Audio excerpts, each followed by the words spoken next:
بدن قوارة كسلاوات شلة ديداري پیغمبر بدا اگر نش دادا مشكلة سلام عليكم بنيراني پایتخت میدیا بگومان بابونی یادی لدایک بونی پیغمبر اسلام درودی خوایل سر بدلنه و بازار شهری هولت شیرینی دابش دکریتن دیار لیرا یکی لو خیر خوازانه جماره کی زور لسینی پخلاوی آماده کردو دوالا خلق دکات بس صلوات لیدانک شیرینی کل بگرنو دویا شیرین بکن صلوات لی بقربان اوقات باش اوقات توش باش بیم بله امرو لا روجی مولود لیات کرنوی مولود چیتان آماده کردو و قصتان سیو پیام تنسیا بنای خوای گور میربان دیارا امرو روجشی مبارک و گوریا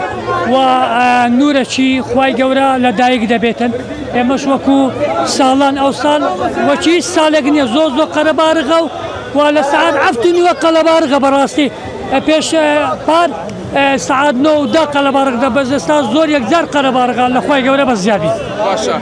دبينم شيريني دابش دكاي جناب بلا شيريني كات شنو لخوي بس زاد تاس شيريني كان بداما استا لناو نافوري تواما كدي استدينا دروا اوي من دالا قسكي قوريه توزع لك ان شاء الله وكو خوبخشان حتى توابي بداما وشي توابي كوتاي تار ان شاء الله كسك شيريني هذا قريت وشي بدل داوي صلوات يا ليدا بلا لا عركس لو خو صلوات ليدا دوا عرا ما بيناره هذا اما بدن قوارك صلوات شل ديداري پیغمبر بدا اگر نش دادا مشكله بس اورو روزه شي مبارك راس درمازو خوشا يعني اوسط جوازي زور هي جوازك